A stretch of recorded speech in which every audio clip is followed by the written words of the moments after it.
He who controls supply chain controls trade. And that is exactly what China has been doing since they started the Belt and Road Initiative. That's from our Fox Nation special streaming now, and it explores President Trump's efforts to block China's growing foreign influence in Latin America as he threatens to take back the Panama Canal. For more on this, let's get some insight from Gatestone Institute senior fellow Gordon Chang, who understands this better than any. And you know, Gordon, it was one thing to talk about the rising influence of China. You hear that so often in the news because they've been at it for literally decades, not just in the Panama Canal, all over the world. But when you float on a boat, yeah, there you go. You can see our great producers made this map. China has control of ports in some 24 plus countries. So if you're worried about the Panama Canal, they say you should be worried about the Suez Canal, the Singapore Straits, the English Channel, and all ports in between. But when you're on a boat floating in the Panama Canal, as I can see these locks just a stone's throw the Chinese-controlled port, you begin to see the fears. How worried should this administration and really the rest of the country be about the rising influence of China? Well, China in the canal zone can block it at any time. And many people think that the first indication that China intends to use force in East Asia will be an accident in the canal blocking it, because the U.S. Navy will want to use that waterway to surge ships from the Atlantic to the Pacific fleets. And China's port operations, which are at both ends of the canal, can be used by the Chinese military for that very purpose. And China has a lot of other ways to block the canal as well. So really right now, China controls that waterway. It's interesting, Gordon, when we talked to the administrator of the Panama Canal Authority, I asked him point blank, and this is in our special, I said, is China controlling the canal? He said, no, we're controlling the canal. And that, interestingly enough, even with the port, and you saw the two, so people can see, the Panama Canal connects the Atlantic and Pacific Oceans. That's why it's so valuable. But on both ends, at the Cristobal Point and the Balboa Point, you have this company, CK Hutchison, that leases these ports from Panama and has control. But when you ask the Panamanians about whether or not China could choke it off, they say, no, not at all, because all boats coming in and out of the canal have to be piloted by a Panamanian.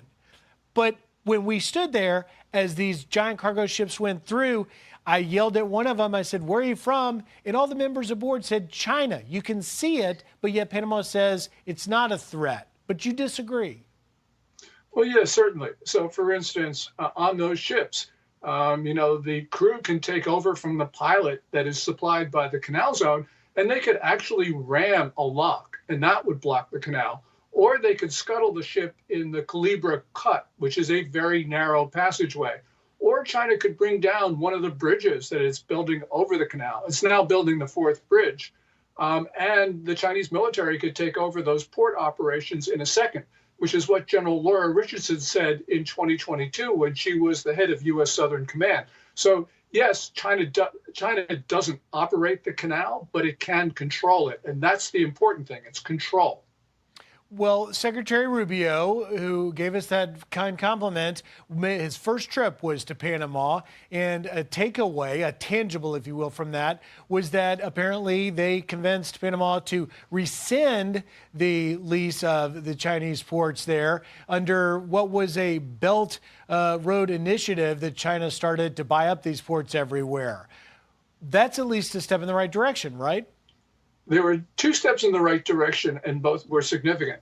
The Panamanian president said he would not extend China's Belt and Road Memorandum, which was signed in 2017. But even more significantly, Griff, just in the last couple of days, we've learned that Panama's attorney general is now siding with efforts to cancel those two port operations you showed on that graphic, because he's saying that they were extended unconstitutionally. They were extended 2021 for 25 years. And if we can take those back, that is a very important step because it shows that the United States is willing to use its power along with Panama to make sure that the Chinese can't block the waterway. Bottom line, Gordon, When we heard that comment from Secretary Rubio, he said that he enjoyed the special and to expect some news in the coming months with it. Do you believe that President Trump is actually going to take the Panama Canal back? Well, we may not actually take the Panama Canal back, but if we have American businesses and port operators there, we will have the same control that China has now. And that's important. Remember, China took over the canal zone with people coming in with big checkbooks from Beijing. We should be doing the same thing.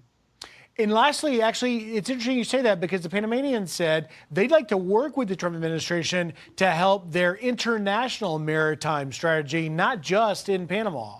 Would that help? Yeah, it certainly would. And we have to do this across Latin America because in Latin America, China has 40 port operations. And one of those is within 100 miles of Palm Beach, Florida. And that's a $3.4 billion project in Freeport, Bahamas, which is not doing that well and which very well could end up being a Chinese military base unless we do something about it. Gordon Chang, always great insight. We will continue to follow this and have you on. It looks like we haven't heard the last of this situation. Gordon, thank you.